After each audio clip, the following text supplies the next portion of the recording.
called the Promised Neverland anime series the King of Cliffhangers, and the ending of this week's episode more than lives up to that title.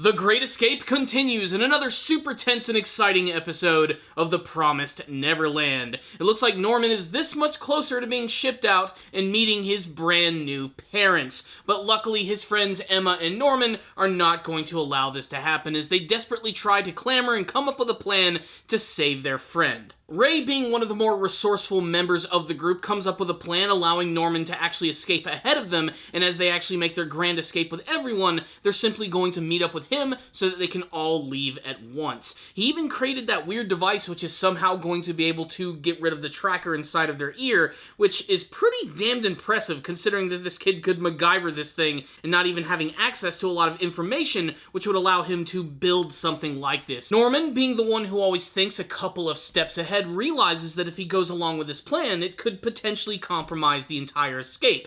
They could tighten security, bring in more sisters, and maybe even the demons could potentially get involved as well. And he figures that this is probably not the best option. That is until Emma comes up with another plan saying, hey, why don't we just break his legs? If he's injured and not in perfect condition, there's no way that they're going to ship him off. This is actually something that we learned at the very beginning of the series. Of course, this plan is insane and Norman doesn't want to go along with it, and that's when he decides to go along with Ray's plan. While all of this is going on, we have Dawn and Gilda who are actually making a brand new rope for him to prepare for his escape, which is going to happen the very next day. In fact, even Isabella makes the big announcement that Norman is about to be adopted, and he's going to be shipped off the very next evening, much to the sadness of all of the children, in particular this one little girl who just freaks the hell out over the fact that Norman is about to leave. Probably the biggest reveal of this episode comes from Ray. The night before Norman is shipped off, Ray actually reveals that he's known the truth about the house ever since he was a child, ever since he was a fetus, and that's because he's actually been unaffected by infantile amnesia. Basically, you forget all of your memories from when you're a very young child. I know I can barely remember anything from when I was a baby, and unlike most other children, Ray remembers everything. He even has memories of being a fetus, of being born for the first time, and coming into the Gracefield house for the very first time. Basically, he's known the truth ever since the beginning, and you have to imagine how much that's actually been haunting him and how hard he's actually worked to cover up that fact. The very next day is when everything just kicks into high gear. Just a normal day at the Gracefield house with all of the kids hanging out, having fun, except that Norman is going to officially try and escape. He makes it to the wall and even manages to scale it like a frickin' Olympian, and he looks off into the distance, seeing his brand new future of freedom. However, at the very end of the day, suddenly out of nowhere, Norman just decides to return. He actually doesn't try and escape, much to the anger of Ray and Emma. And that's when we get the big reveal that apparently right outside the wall is indeed freedom. But before you can get to that, you're going to have to jump over a massive cliff. There's a giant gorge just separating the wall from the outside, which means even if they're able to scale this wall, they're going to have to find another way to get to the other side. So what's the rundown on this episode of The Promised Neverland? Another incredibly simple but very tense episode of the series, which just absolutely worked in such an amazing cinematic sense. What I mean by that is, they can make a scene that's so mundane into something incredible. Just a scene of watching Norman walk through the hallways of the Gracefield house to go and get water for Emma is one of the most amazing things that I've seen from the show. I know I might be overblowing that just a little bit, but it does a great job of actually showing the inner turmoil going on between Norman as he tries to keep a straight face in front of his friends while also realizing that on the inside, he's terrified. He knows that it's only a matter of time before he's about to be shipped off and potentially killed and eaten by a bunch of demons. And yet he still manages to hold it together the entire time. You can actually see him sort of pumping himself up before he goes into Emma's room, and it just shows how strong his character really is. That was one of the best moments of this entire episode, but a lot of this one was basically the build-up to that big finale where Norman actually scales the walls, which is incredibly exciting, and and just the horror on his face when he returns and realizes that there's actually a cliff. Even though he was able to get up to the top of the wall, there's no way that he was going to be able to properly escape. It's a terrifying prospect, and I honestly don't know how he's going to get out of this situation, as when he returns, it's the evening. It's almost night, which means he's going to be shipped off.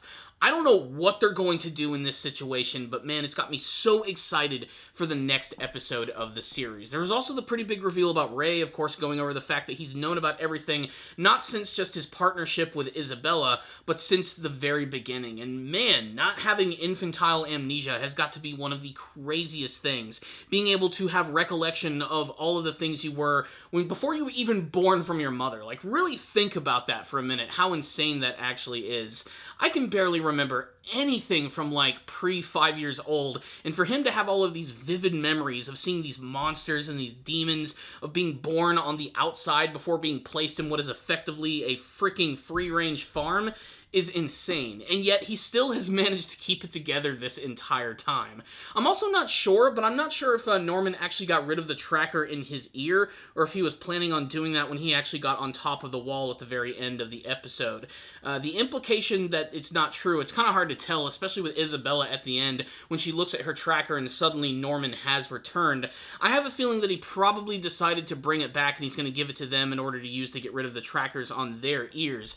But still, just, man, it just sucks that there's always something that is keeping these kids from escaping. Honestly, I don't know what they're going to do in this situation. At this point, it seems like actually escaping from the walls is not actually going to work unless they come up with some crazy plan to be able to fly over to the other side. At this point, it seems like they're probably going to have to actually go through the main gate, which seems like the only true exit from the actual farm itself.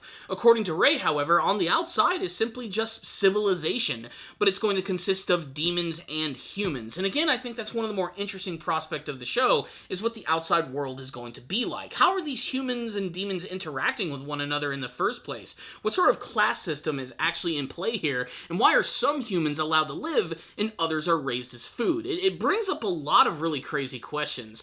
Also, like I said, just a lot of the atmosphere and tension in this episode, again, is just amazing. It's one of the things that I think has made The Promised Neverland since the very beginning of the show. It manages to be so terrifying with almost nothing happening at all, and Isabella continues to be one of the greatest anime villains of all time for her ability to never break character. Even when Ray is giving her the evil look when Norman is about to be shipped out during that big announcement, she never manages to break, always keeping that creepy smile on the entire time.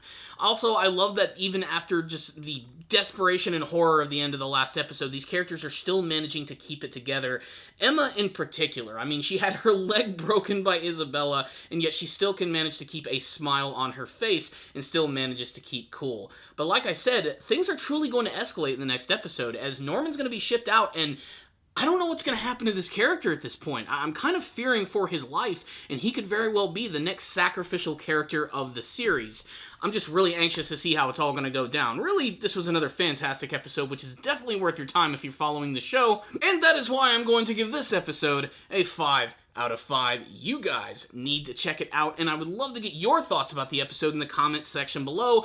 What did you think of this episode of The Promised Neverland? Were you shocked by the ending that was a literal cliffhanger? How are these children going to escape? Let's get a discussion going in the comments section below. Thank you all for watching this review. I'll see you all next time, and as always, stay down there, baby.